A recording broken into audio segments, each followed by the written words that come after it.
Ang susunod nating topic is all about inequality. So, syempre guys, ang gagawin natin, punta muna tayo dun sa basic. Okay, ano po yung basic? Ang basic inequality is all about linear function. Okay, so, let's start. Okay, so, say for example, you have a very simple, inequality. Let me say that this is 2x plus 1 that is greater than or equal to 5. So, actually, gumagana din naman yung ibang, most of the property of equality dito. So, ang gagawin mo dito, say for example, transpose mo doon. So, alam naman natin yan. 2x, 5 minus 1 is 4. So, this should be greater than or equal to 4. So, divide both sides by positive 2. So, therefore, the answer is x is greater than or equal to 2. So, wag nyo lang kakalimutan guys yung isang property, no? Ano yung sinasabi ko, no? Ganito. Yung isa sa mga sinasabi kong property is, halimbawa, negative x is greater than 2. Pag nag-divide or nag-multiply ka ng negative, nagbabaliktad to. Just for the recap lang naman, no?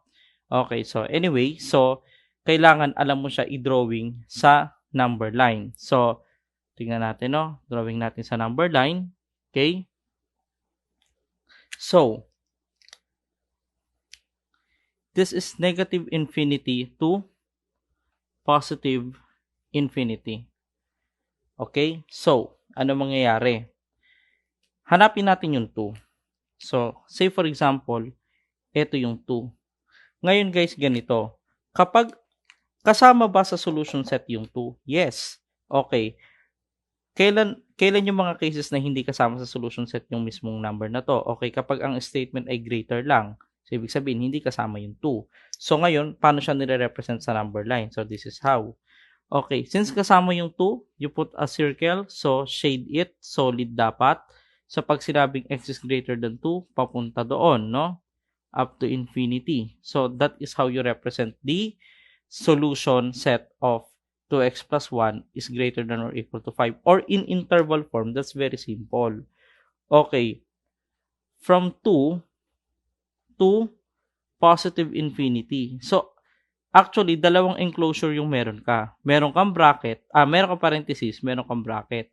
Okay, kailan ginagamit yung parenthesis? Ginagamit yung parenthesis kapag yung mismong point, say for example 2, ay hindi kasali sa solution set.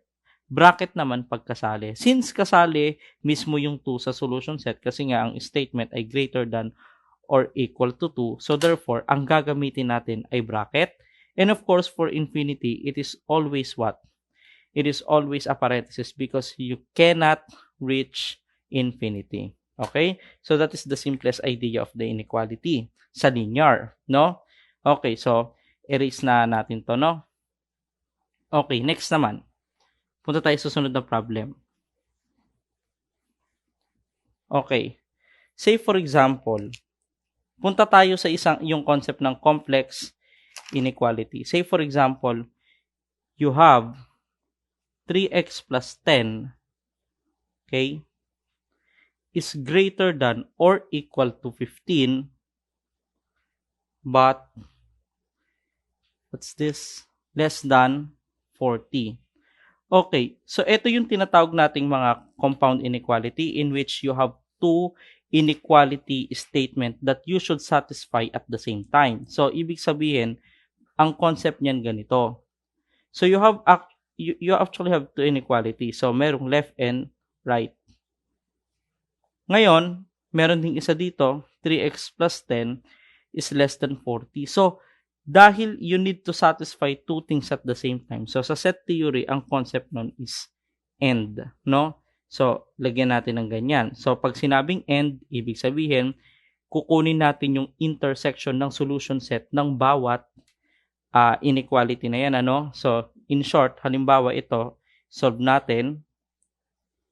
So, transpose mo dun yan. So, this will be 3x is 15 minus 10, 5. So, therefore, pagbalik-tarin lang natin para di masakit sa mata. So, 3x is greater than or equal to 5. So, therefore, x is greater than or equal to 5 over 3. How about this? This will be 3x is less than 30. So, therefore, this is x is less than 10. Ngayon, ang gawin nyo, ganito. I-drawing nyo pareho yung solution set niya. Say, for example, okay, you have negative infinity and you have positive infinity. Okay? So, look at this. X is greater than or equal to 5 over 3. So, asan ba yung mga yan? So, say for example, ito yung 5/3, no? Ano ba yung 5/3 in decimal? Okay, so just for 5 over 3 is 1.67. So, syempre, of course, mas mataas yung 10. Okay? So, ngayon, i-graph mo muna 1 by 1. Okay? So, ang negative infinity dito. Okay, so, halimbawa, when you say x is greater than or equal to 5/3, ibig sabihin, solid dito, going doon hanggang positive infinity. While x is less than 10, so 10 is not included, kaya ito ay hollow. So, ngayon, hanggang negative infinity naman yan. Ngayon, hanggang saan po ba? Ano po yung intersection nila? So, syempre ito, kitang-kita naman, ang intersection nyo pa, ito. So, kasama ba yung 5/3? Yes. On both solution set kasama kasi hindi naman hollow to eh. Meron talagang 5/3. Pero paano dito? Sir, pag tinutok ko sa 10, kasama siya pag ito yung tinignan mo. Pero pag ito yung diniretso mo pa doon, hindi kasama yung 10. Kaya, ang tama lang dyan is ito lang. So, ibig sabihin, ang solution set niyan is from x is greater than or equal to 5 over 3 but less than 10. Tandaan na, hindi kasama yung 10. So, ito po yung sagot niyan. And therefore, in interval form, how do you write it? That is 5/3 to 10. Bracket dito, tapos dito, parenthesis.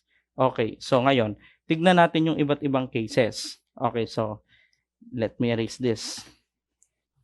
So, another case.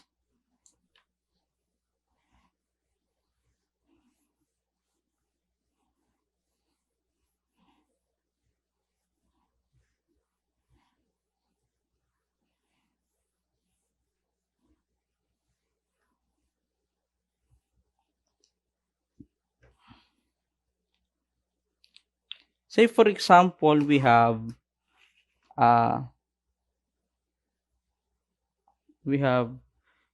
2 plus x is less than 3x minus 2 but less than 5x plus 2. Here, meron po tayong tawag nito, dalawa uling inequality. So, you have 2 plus x is less than 3x minus 2 intersection ng 3x minus 2, okay, is less than 5x plus 2. So, therefore, ang mangyayari dito, what is this? Okay, 2x, so balibag mo doon, this will be 4, no? So, therefore, x is greater than 2, intersection, this will be 2x, transpose mo doon, you have negative 4, no? So, therefore, x is greater than negative 2. So, kung iaano mo siya, kung i-number line mo siya, no? Kung titingin ka doon sa number line, starting from negative infinity to positive infinity, okay? So, what is x is greater than 2? So, where is it? See, for example, ito yung 2. So, hollow up to positive infinity. Tapos, from negative 2, ito naman, mula dito up to positive infinity. So, sa madaling sabi, saan po nag-intersect yan? Kitang-kita po, ito yung intersection. Kaya ang sagot po dyan is simply, ang final answer po dyan is x is greater than 2 lamang po. Ngayon, I will give you another case. What if pag ginrap mo yung dalawang solution set, ganito nangyari? Sample lang naman. Halimbawa, ang nangyari, imbis na papunta dyan, papunta dito sa kabila. So, halimbawa, sir, What if hindi nag-intersect yung solution set? Is it possible? Yes. Kapag nangyari yon, ibig sabihin, no solution set possible doon sa iyong inequality. So, that is very simple. Pinakasimpleng inequality is just linear inequalities. Okay po? So, ganito, no? Punta naman tayo dun sa mga non-linear inequalities. Okay? So, ganito yun mga kaibigan. Non-linear inequalities. Ano po ba yung una nyong aalamin para makapag-solve ng tama o ipakita sa inyo yung principle nito? Okay. So, ganito yan, class. Bago ka makapag-solve ng non-linear inequalities, kailangan alam mo muna yung concept ng tinatawag nating domain. Okay, so mapapansin nyo sa subtopic na to ang nakalagay inequalities. Actually, by formality lang yon, no? Okay, dyan sa ating website. Pero, class, hindi mo pwedeng paghiwalayin ang concept ng domain at inequalities. Okay, so dun sa susunod na subtopic ng domain and range, saka na natin pag-usapan yung range na yan. Pag-usapan muna natin yung domain. Okay, what do you mean by domain? Of a certain function. Okay? Pag sinabi mong domain ng certain function, these are set of values of x na kung saan, pag sinubstitute mo sa function, the function will give you a defined real number value. Okay, so, ganito, say for example, alamin natin yung domain ng function na to, no? Okay, say for example, you have a function, you have an inequality which is, you have a function, sample muna tayo ng function, no? Say for example, may function na kung f of x is equal to 2x plus 1. Say for example, anong domain yan? Okay. So ngayon, mag-drawing muna tayo ng real number line. Okay, so you know for a fact, teka lang, gawin natin itim. You know for a fact na ang real number line extends from negative infinity to positive infinity. Okay, say for example, yan yung values ng x dyan sa number line na yan. So alam niyo naman yung number line, no? Okay, ganito yan. Kung i-inspect nyo, kahit ayan alam niyo naman yan, no, sa high school yung number line. So hindi lang yan integer, lahat ng real number. So kung mapapansin nyo, kahit anong number yung lagay ko doon, kahit gaano kalaki, kahit gaano kalaking positive, kahit gaano kalaking negative, this function will always give you a real defined answer. Okay? So, are there cases, guys, na meron kang case na yung value ng x hindi siya nakakapagbigay ng isang real values na define? Yes. Let me take a look on example. Say for example, class, ganito. Meron akong function na, halimbawa, sample lang naman to, no? Wala dyan sa module nyo, pero sample lang. Halimbawa, 3 over x minus 2. So, ang tanong, ang domain ba niyan is lahat ng real number? Okay, so, balikan natin to from negative infinity to positive infinity. The question is, pwede bang ilagay kahit anong number dyan? Actually, 99.99% of the real number pwede. Merong, lang yun, no? Just a description, no? Actually, guys, you can put any real number except for positive 2. Bakit? Kasi guys, pag positive 2 yan, no? Hindi mo pwedeng sabihin na yan ay kasama sa domain kasi 2 minus 2 is undefined. Eh, di ba? Dapat, para masabi mong kasama siya sa domain, dapat bigyan ka ng defined real number o ano pa. Sa case na to, halimbawa, meron akong function na square root of x minus 2. So, syempre class, by common sense, etong value nito hindi pwedeng maging negative.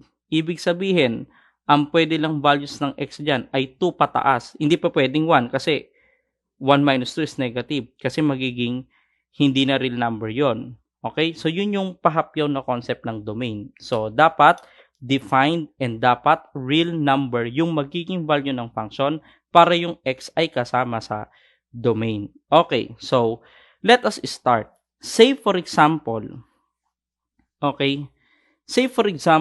you have you have a polynomial inequality which is taken as x cubed minus 8x squared, what's this, plus 4x is greater than or equal to negative 48. Actually, guys, eto, formally, let's start the solution. So, pinahapyawan ko lang yung domain and range kasi part siya nitong step. Okay, ano po yung first step? The first step is to compare it to 0. So, dapat yung isang side ng inequality mo 0. Bakit? Kasi madaling malaman yung mga values na magsasatisfy sa x. Kasi pag na-compare sa 0, so syempre, pagka greater than 0, it means it is a positive value. Pag negative, it means it is a less than 0, no? Okay, so anong gawin mo? You transpose it there. So, technically, if you transpose it here, so it will become what?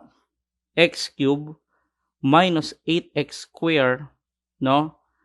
Plus 4x plus 48 is greater than or equal to 0. Ibig sabihin, mga kaibigan, ang values ng x na pwedeng mag-satisfy lang dito sa statement na to ay yung mga values na makakapagbigay sa'yo ng positive or 0 na value.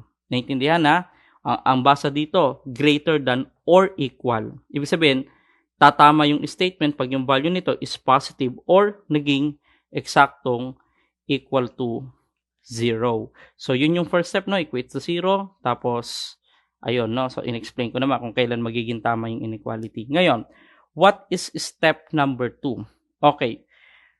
Step number 2, sinasabi ko na lang, no? Step number 2 is determine or inspect the domain of the function. So, ito yung function natin, f of x. No? Ito yon, yung mismo, yung naka-compare sa 0. Okay, ngayon, look at this, mga kaibigan. Let us draw the number line. You know for a fact that the number line is extending from negative infinity to positive infinity. Question, sir, anong domain yan? Ito, common sense na naman.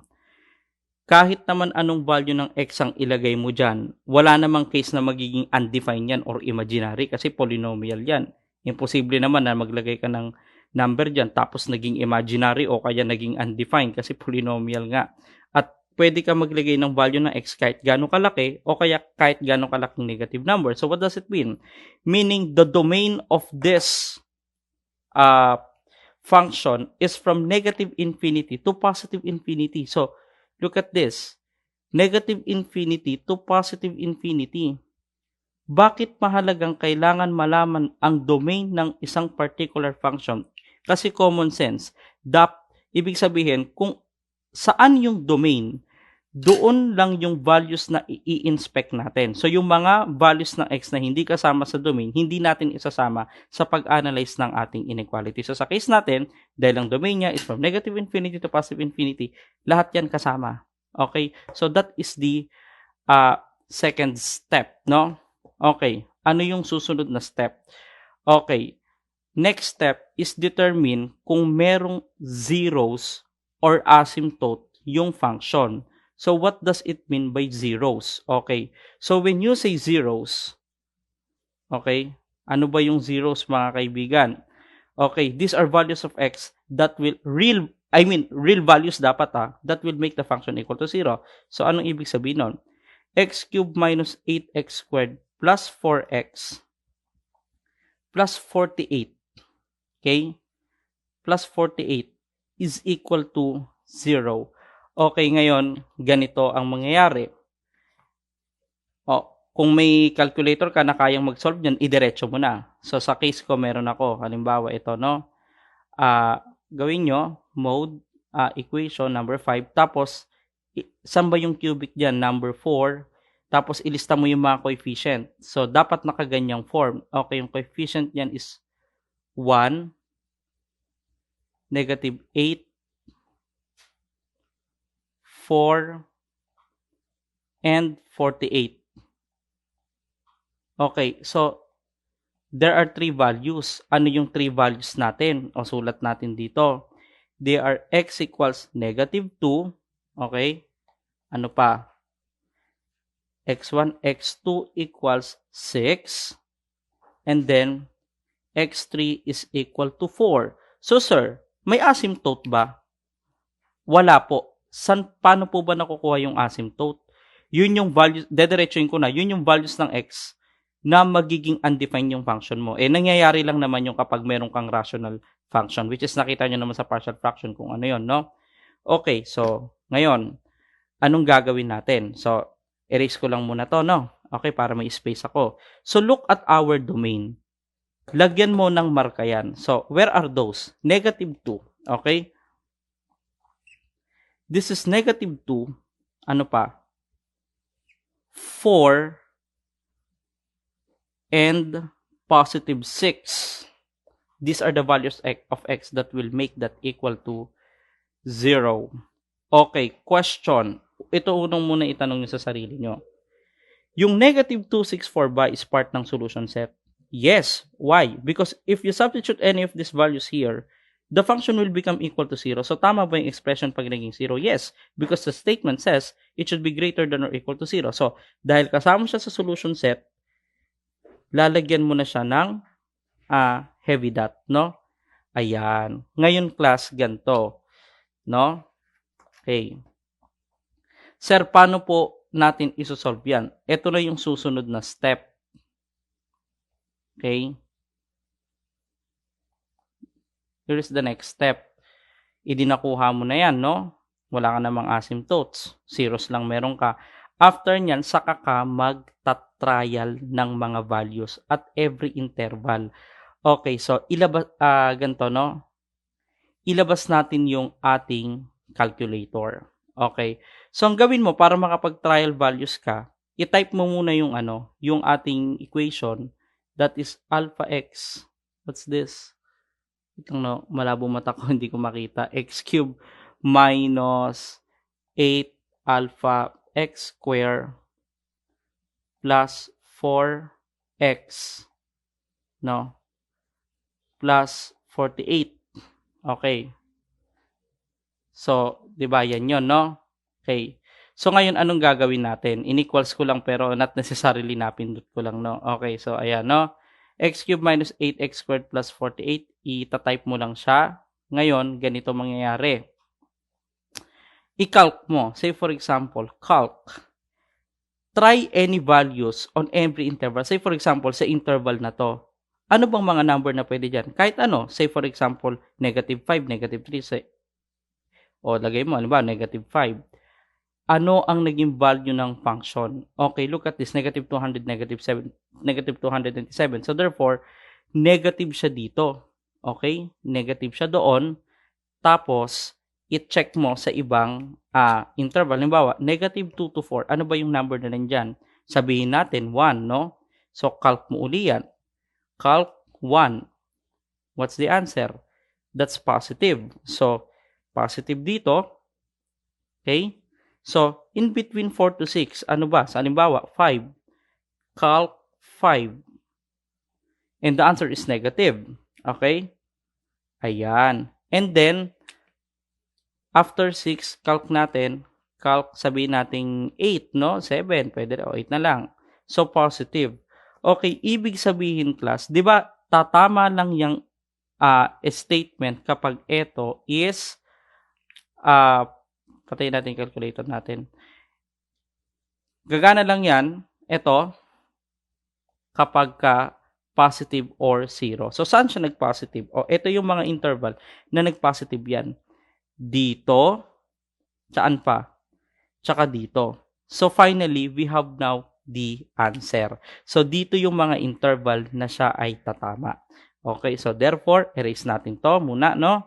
Para makita natin. So, that's why ang ating sagot is x is greater than or equal to negative 2 but less than or equal to 4 union of x is greater than or equal to 6. So, in interval form, that is negative 2 to 4. Dahil included sa solution set, bracket dapat yan, no?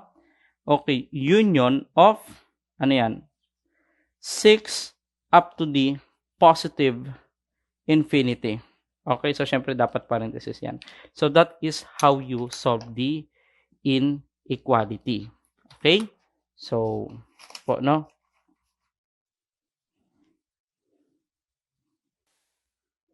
And now, let us now move on to the next problem. Okay? So, let us solve this. Square root of x minus 4 is less than or equal to. Okay. So, ayan. No? Okay. Wait lang. Tingnan natin, no? That is medyo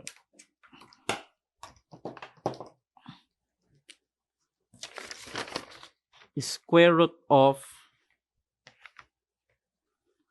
x minus 2 is less than or equal to 4. Okay guys, tandaan na, kapag meron kayong square root sa function, ang kino-consider lang natin dyan is yung principal roots. Okay? Principal roots lang. So, hindi kasama yung negative. So, ngayon, teka nga no, naisip ko lang, bakit nga ba nung kanina nag-solve tayo ng linear equation, bakit hindi natin kinukuha yung domain unlike this? Actually, kasi pag linear function naman, common sense, ang domain nun is from negative infinity to positive infinity. Kaya hindi na natin kinukuha doon. Ito kaya, sa tingin nyo, hindi naman lahat ng non-linear, negative infinity to positive infinity ang domain. Kagaya nito. Ito, common sense. Kailan lang magiging real number yung value nito? So, simple lang. Ang domain nito is lahat, yung domain nito, if you're going to look on the set of all values of x, that will make this positive. So, ibig sabihin, if you want to solve the domain of this, dapat yung x minus 2 should be greater than or equal to 0. So, therefore, ang domain mo is x is greater than or equal to 2. So, ngayon, bakit mahalaga yan? Papakita ko sa inyo, no? Say, for example, this is the number line from positive infinity to negative infinity. Okay. So, how do you graph x is greater than 2? So, sabihin natin this is 2, no? So, kasama siya. So, ibig sabihin, guys, ganito. Yung asul na yan, lahat, ang pwede lang mai-substitute sa x na yan para maging real yung values niyan is yung lahat ng number na nasa color blue na number line. So, ibig sabihin, pag nag-analyze ka ng inequality, wala na to. Hindi mo na to papansinin. Okay? So, ibig sabihin, ito lang papansinin natin. Ignore na lang natin yun. So, ngayon, punta tayo dun sa susunod na step. Ano yung sunod na step natin? Diba, ang ginagawa natin doon, okay, kino-compare natin sa 0. So, square root of x minus 2, okay, minus 4 is less than or equal to 0. So, ano yung susunod na step? Kunin mo yung zeros and asymptotes. So, obviously guys, wala namang asymptote to kasi nangyayari lang naman yon kapag sa algebra, kapag may undefined term ka o kaya sa trigo, sa tangent 90, which is madidiscuss naman siguro yon, no? Pagdating nyo sa trigonometry. So, ngayon, dahil wala tong asymptote, kunin natin yung zeros. Ano yung zeros? Yan yung value na magiging 0 ito. So, equate natin. So, ibig sabihin, this one will become square root of x minus 2 is equal to 4. Therefore, x minus 2 is square mo, of course, 16. Therefore, x is equal to 18. Okay, so, hanapin natin nasan yung 18. So, gawin nating pula, no? 18. Halimbawa, ito yung 18, no? So, kasama ba sa solution set? Yes. Kasi nga, ang statement ay less than or equal to, is less than or equal to, 0. So, ngayon, lagyan natin ng hati para naman malinaw. So, look at this. So, you have two interval from 2 to positive 18 and 18 to positive infinity. So, the question is, how can you know the, tawag nito, yung solution yan. So, gawin natin yung ginawa natin kanina. Look at our original function. Tatama lang ito kapag yung value nito ay negative. Okay, so, calc natin. So, pakita ko sa inyo yung calculator, no? Okay, so, that is square root of alpha x minus, what's this? 2 minus 4. Okay, and you're going to press calc. So, anong calc natin? Say, for example, between 2 and positive 18. So, sakto na pala to, 8. No? So, what's that? That is a negative answer. Okay? So, next, try natin yung calc natin yung above 18. So, sabihin natin 20, no? Okay, so what's that? That's a positive value. Ibig sabihin, saan po tatama yan? Ibig sabihin po, tama lang po yan, yung statement na yan, dito mismo. No? Okay, meaning to say, ang answer dyan po sa problem na yan is simply x is greater than or equal to 2 but less than or equal to 18. In interval form, that is 2 to 18. Ito po, no? Okay, next. Okay, so patayin ko muna yung calculator natin.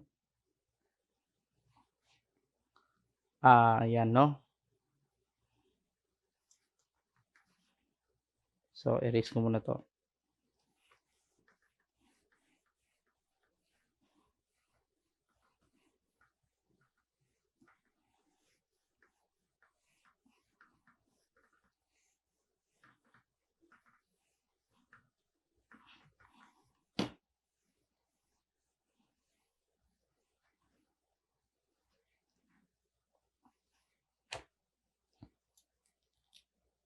Okay, let us look into the next problem. Okay, so say for example, you have 2x squared plus 4x plus 6 is equal to 0. Okay, so ganito yan. Ay, equal to 0. Sorry naman, no? Okay, less than 0. So, naka-equate naman na sa 0 siya, no? So, ibig sabihin, ano pong gagawin natin?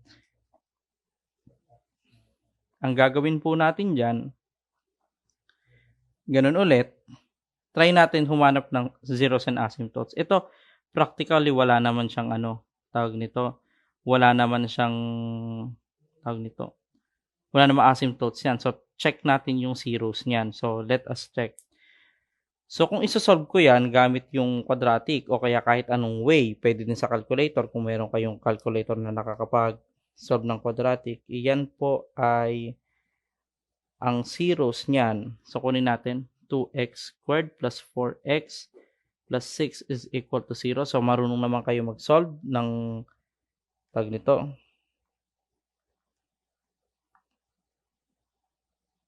Solve natin, no?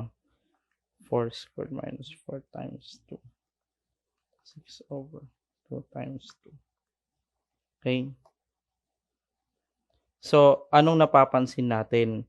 Basically, wala tong wala tong real roots. Why? Kasi yung b squared minus 4ac, check nyo, b squared is 4. So, b squared is 4 squared, 16. So, 16 minus 4 times 2 times 6, that is a negative number. Okay? So, ibig sabihin, 4 times 2 times 6. Tama na. So, this is a negative number. So, anong ibig sabihin nun? Kapag wala pong real solution or kung ang solution ng iyong function is not a real number or ibig sabihin complex number, ibig sabihin yan, ganito yan. So, sir, wala naman pala tong pag sinolve mo to, wala naman tong real roots. Ano po ibig sabihin nun? Ganito yon. Okay. Siya nga pala, no? Kalimutan ko. Ba't hindi ko kinuha kaagad? Sabi ko nga pala, domain muna yung mauuna. Pero anyway, guys, pagpasensya nyo na. Kung kukunin mo naman yung domain yan, alam nyo naman na yan ay positive infinity to negative infinity. Okay. So, we all know that. That's from negative infinity to positive infinity. So, ibig sabihin, dahil walang zero yan, tapos ang domain mo is negative infinity to positive infinity, ibig sabihin, the function is either always positive or always negative on any real values of x. Okay, so try to experiment. Okay, so kahit sa bahay nyo na lang, subukan nyong mag-evaluate ng kahit anong number, okay, ng kahit anong number, bahala ka, positive, negative, sinisigurado ko sa'yo, ang sagot nito ay laging positive. So, ibig sabihin, by concept, kung laging positive ang value nito sa kahit anong value ng x, anong ibig sabihin nun? Ibig sabihin, class, you can never satisfy this. Kasi for you to satisfy this, it should be negative. Kaya lang ang problema, kahit anong ilagay mong x, positive lagi siya, kaya walang solution set. Hindi mo talaga masasatisfy ito kahit anong gawin mo. So, therefore, ang sagot dyan is wala, as in no solution set. Sir, nangyayari ba talaga yon? Yes, sa case na to. No? Walang value ng x na tatama ang statement na yan. Okay, so next problem. Okay?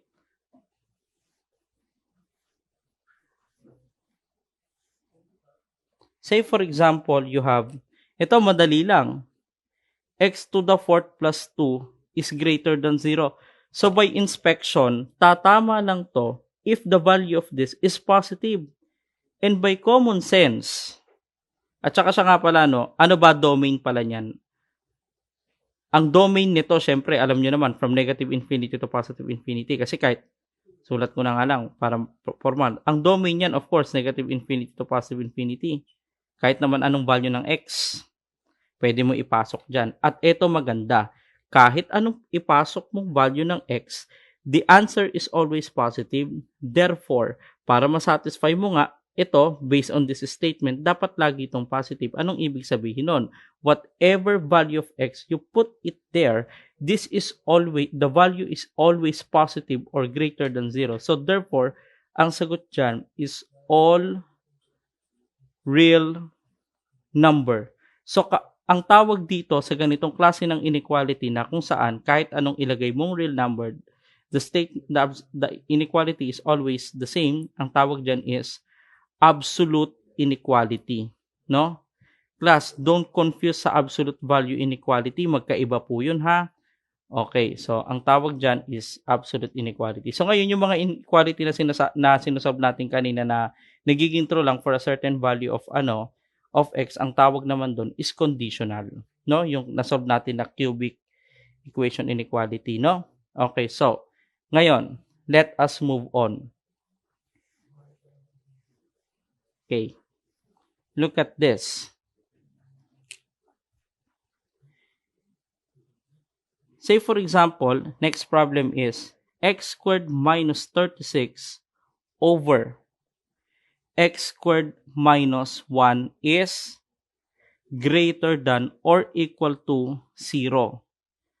So, ito yung unang-unang wag nyong gagawin. Kapag rational function, never cross multiply it. Bakit?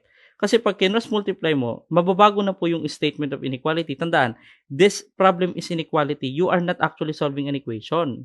Inequality yan, no? Ngayon, inspect natin. What did I say? The first step is to determine the domain. Ito by inspection, madali lang. Look at the numerator and the denominator. Basically, kahit anong ilagay mong number dyan sa x na yan, it will always give you a real number. Kahit dito naman any value of x will always give you a real number. No? Ngayon, may pagkakataon ba na yung value ng x ay hindi magiging defined yung function? Yes. Okay. So, kitang-kita naman, since rational function to, meron po itong asymptote or meron pong values to na magiging undefined yan. Ano po yon? So, magiging undefined yan kapag yung x squared minus 1 mo naging 0. And practically, no? Paano mo isa-solve yan? So, kung gagamit ka ng factor theorem, that is x plus 1 times x minus 1 equals 0. So, ang sagot dyan is x equals negative 1 and x is equal to positive 1. So, there are two roots for this. Anong ibig sabihin nun? Makinig maigi. Inspect natin yung domain, no? Ibig sabihin yan,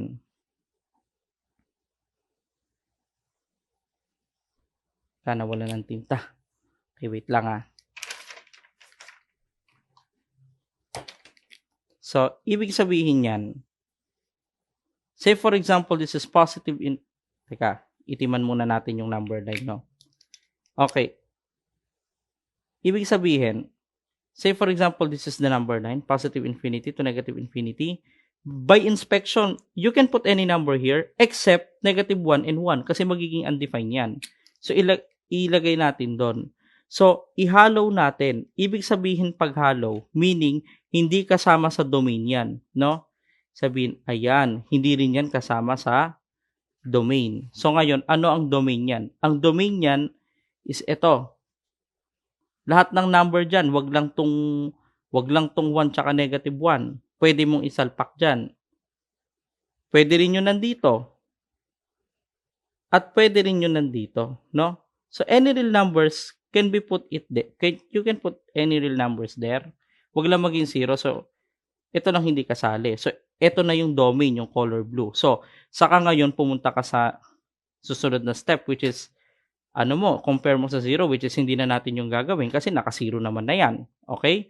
So, anong susunod natin gagawin? Ang sabi ko, kunin mo yung zeros and asymptote kung meron. So, ano po yung zeros niya? So, basically, makukuha mo yung zeros, okay, when the numerator became 0. So, in that case, that is x plus 6 times x minus 6. So, therefore, ang zeros mo dalawa. Isang negative 6 at isang positive 6. Okay, nasaan po yon?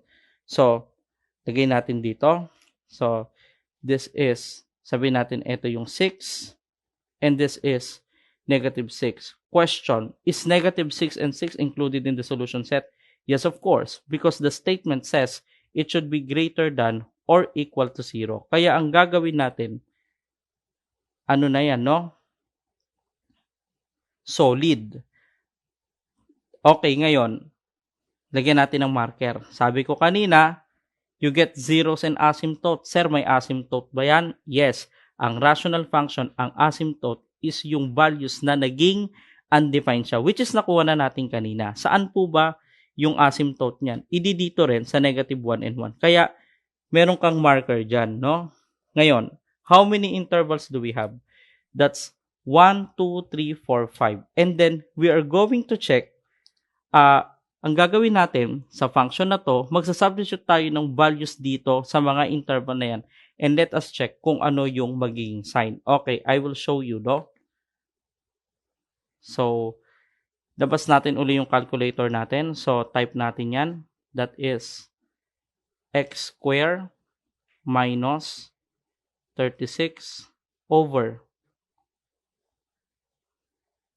x squared minus 1 calc.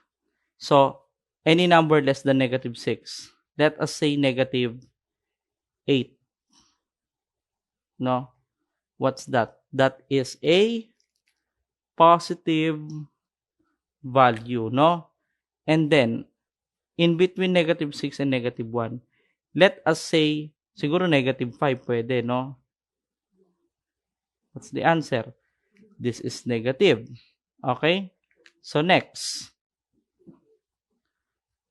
Calc, in between negative 1 and 1, practically 0 pwede, no? That's positive. Okay. Next. Let's calculate from 1 to 6. Sabihin natin 2. Kayo bahala. Basta nasa pagitan. So, it's negative. Okay. And let us calculate. Here, 6 pataas. Sabihin natin 8, no? Ayan. Positive siya. Ibig sabihin, para tumama to, dapat tong expression na to maging positive. So, saan siya nag-positive? Nag-positive siya dito, nag-positive siya dito, at saka nag-positive siya dito. Ibig sabihin, ang ating solution set is, tandaan klasa, ang solution set natin dito union. Ang intersection ginagamit lamang kapag complex inequality. So, therefore, our solution set would be, so, patayin ko muna yung ating, calculator. So, ibig sabihin, ang ating solution set dito is simply x is less than or equal to negative 6 union of x is greater than negative 1 but less than positive 1 union of x is greater than or equal to 6. So, this is the final answer for that particular inequality. Okay po. Okay, so let us now move on to some other problems. So, say for example, I have a problem. Is square root of x squared minus 4 over, what is this? X minus 8, no? And that is what? Less than or equal to 0. So again, ano yung step na gagawin natin? First and foremost, let us determine the domain. So, by common sense, if we are going to investigate the numerator, okay, dapat ito, yung numerator, ito, yung kanina kasing pinakita ko, yung naalala nyo yung square root of x minus 2, wala namang asymptote yun. Ito meron. Pero mamaya natin pag-usapan yan. No? So, look at the numerator. Okay. Ang numerator mo, hindi siya po pwedeng maging, yung nasa loob ng square root ay maging negative. So, ibig sabihin, if we analyze the domain tong ina-analyze ko, no? Okay? If we analyze the domain, therefore, dapat yung x squared minus 4 should be greater than or equal to 0. So, in that case, by common sense, no? Paano nga ba mag-solve ng inequality? So, sabi ko nga, paano natin isa-solve ng inequality? Ito pala, inequality na mismo to. Ito naman ang domain nito. Ito mismo, ito mismo. Siyempre, ang domain nitong x squared minus 4 is from negative infinity to positive infinity. Okay, so, ito, solve muna natin to. So, ibig sabihin, parang bago mo isolve yung inequality nito, meron ka munang inequality yung isa-solve, which is ito. Dapat ito, x squared minus 4 should be greater than or equal to 0. So, basically, syempre, by inspection, ang domain ng x squared minus 4 is from negative infinity to positive to infinity. Tandaan na, yung domain na sinabi kong negative infinity to positive infinity, hindi po yan yung domain ng buong ito. Ito lang po, yung x squared minus 4. So, kunin mo yung 0 nito. So, ano bang 0 nito? So, you can factor out it as x minus 2 and x plus 2. Okay? So, ibig sabihin, ang zeros niyan, okay? No? Equate na sa 0. So, ang zeros neto is negative 2 tsaka positive 2. So, kasama siya sa domain, no? Ngayon, anong gagawin natin? We can actually solve it, no? So, how are we going to solve this thing? So, let us calculate. Punta tayo doon sa ating calculator. So, say for example, x squared minus 4. And let us calculate, say for example, tong mga numbers na nasa kaliwa ng negative 2. So, ano yung nasa kaliwa ng negative 2? Sabihin natin negative 3. Okay, that's positive, no? That's positive. And negative 2 to. Sabihin natin 0. So, pag kinalk mo yung 0, obviously, kahit di mo i-calc yan, sigurado yan, negative, no? And then, 2 and above, okay? So, calc natin. Okay, sabihin natin 3, no? Ayan, that's positive. Ibig sabihin, saan siya positive? Dito. Diyan, tsaka diyan. Kaya class, ang solution set neto, yung numerator mo, kung pagbabasihan natin yung numerator, okay? Kung pagbabasihan natin yung numerator, ang kanyang domain is what? From, ito, by interval, from negative infinity to negative 2. So, ganito, union of 2 to positive infinity. So, ayan, para lang yan sa numerator. Ngayon, eto naman, itong sa denominator mo, kung i-analyze natin na yung denominator, ang hindi lang pwedeng maging value ng denominator is no other than 8. Kahit anong number, pwede. Wag lang 8. So, dapat yung x mo should not be equal to 8 para sa denominator. So, paano natin pagko-combine yung idea nun para makuha natin yung domain?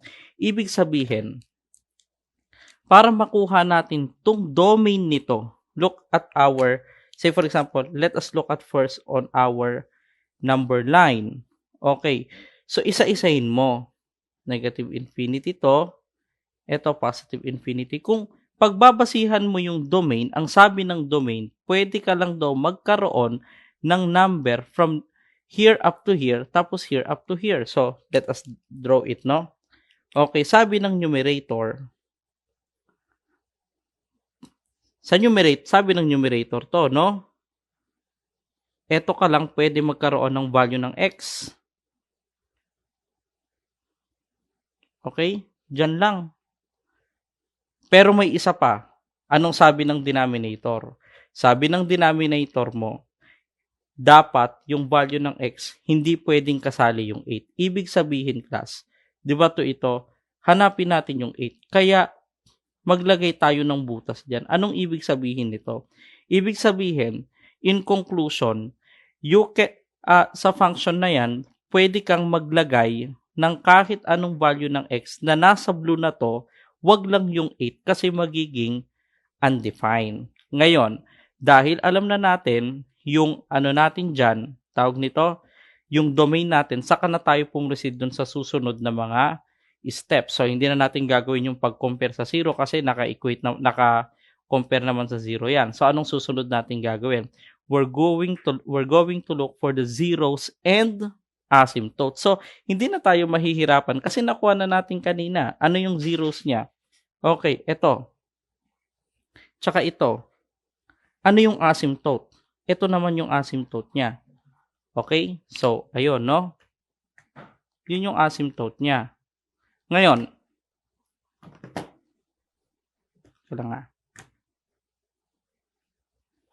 anong gagawin natin dito, no? Magta-trial values tayo ngayon. So, magiging tama lang to when the value of this function is a negative value. So, say for example, type natin dito, no? That is square root of alpha squared minus 4 over alpha x minus 8. So, let us say calculate. Let us calculate any numbers that is in this interval. Negative 2 to negative infinity. Say negative 3, no? Pwede naman yon. Okay? The answer became what? Became negative. So, lagay natin negative dito. Between negative 2 and 2. Let's calculate, no? Sabihin natin negative 2 and 2. Sabihin natin 0. Pwede naman yon, no? Okay. Ay, sorry. Ba't nag-error, no? Wait lang. Hindi nga pala kasama to sa domain, no? Okay, so, take note pala. Sorry. Ito hindi na natin papansinin, no? Kasi, hindi siya kasama nga pala sa domain, no? Kaya nag-math error. Kita nyo kanina nung pinindot ko yung calculator ko. Okay, so, ayan. Ganito, no? I failed to, pakita yung calculator. So, ito, labas ko ulit. Sorry. Okay, so, ngayon ganito ang mangyayari dyan. Look at this. Ulitin ko. Kapag kinalculate mo yung, teka lang, i-calculate natin, no?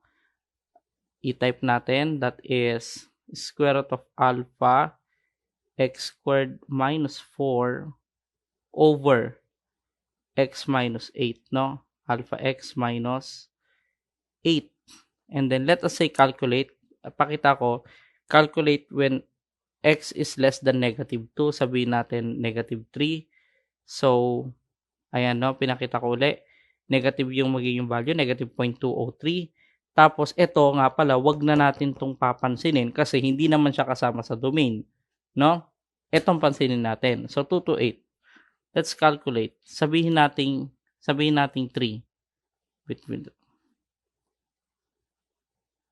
Ay, ano yun? Calculate natin. Sabihin natin 3. No? Ayan. Sorry.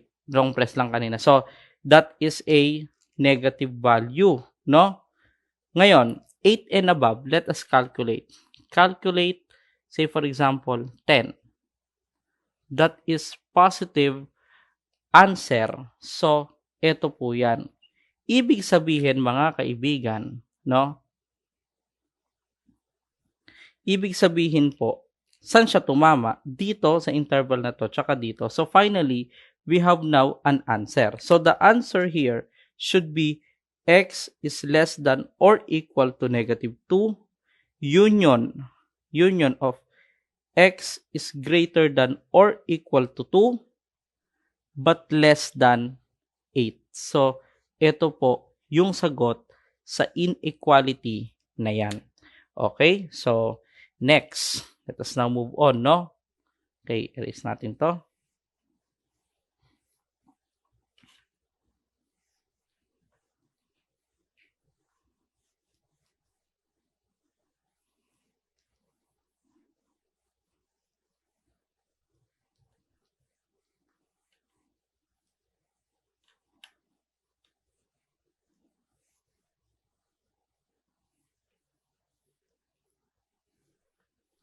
Okay, so yung susunod na na kuha natin, gagawin natin is absolute value of inequality. So say for example, you have absolute value of 2x plus 4, okay? 2x plus 4 is greater than or equal to 6. Okay, so halimbawa yan, Paano natin yan gagawin? Okay, listen to this one. Obviously, linear lang naman yan, no? So, wag na tayong mamroblema sa domain dahil ang domain yan from negative infinity to positive infinity. Kahit ano lagay mo, may sagot. So, ngayon, para hindi ka na masyadong mag-analyze, meron akong ipapakitang technique. Yung technique na to is pwede mong i-square both sides, no? Para hindi ka na mag-analyze ng number line. So, if we square it both sides, okay, 6 squared. So, this will be 4x squared plus 16x plus 16 is greater than or equal to 36. Okay? So, next. Okay? So, gawin mo, 4x squared plus 16x, 16 minus 36. So, pakita natin yung, ano nga ba yan? 16 minus 36 is negative 20. Okay? So, ayan. So, ang gawin, ibig sabihin, kung ano man yung magiging solution set nito, yun na rin yung solution set ng absolute value ng 2x plus 4. So, ngayon, balik tayo dun sa dating conventional na ginagawa natin. Una, alamin mo domain nito, tapos compare mo sa 0. Obviously, ang domain naman yan from negative infinity to positive infinity. Okay, so anong ibig sabihin? So, say for example, negative infinity to positive infinity. Okay, you better look at this. Kunin natin yung zeros nito. So, syempre, okay, ang gawin nyo, 4x squared plus 16x minus 20 equals 0. So, you can solve it by any means. So, ako muna mag-solve, no? So, kailangan solve ko lang.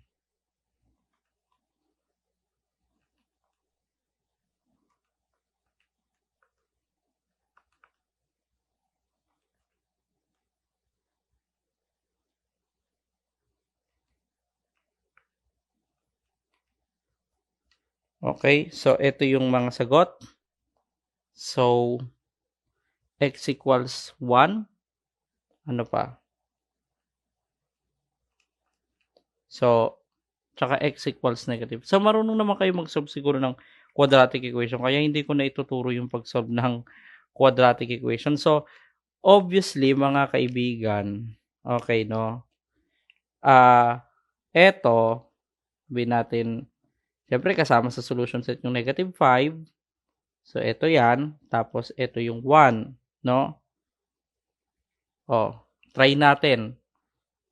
Try natin kung ano yung mga values nito at different interval. So, pakita natin yung calculator natin, no? Ulit. So, 4 alpha x square plus 16x minus 20. Let us calculate, say for example, any number on the left of negative 5. Say for example, negative 6. That is positive 28. So, positive dito. So, in between negative 5 and 1. So, let us calculate, no? Calculate negative, sabihin natin negative 5. Okay? So, the answer is, 0 nga pala. Sorry naman. 5 to 1 pala. So, negative 5 to 1. So, calculate. So, ano ba yan? Kunwar, ano ba? 0. Pwede, no? So, obviously, it's negative. Okay, and then 1 and above, calculate what is 1 above. So, 2, no? Ayan, so, ganito. Pwede rin kayong gumamit ng table kung gusto nyo. Nasa sa tao naman yan, no? Basta, madaanan mo yung mga critical points. Okay, so, ibig sabihin nito, class, dahil ang hinahanap ay greater than or equal to 0. So, ang tamang solution set mo, ito, dapat kung saan siya mag-positive. Ibig sabihin, we finally have our answer. So, ang ating sagot dito is simply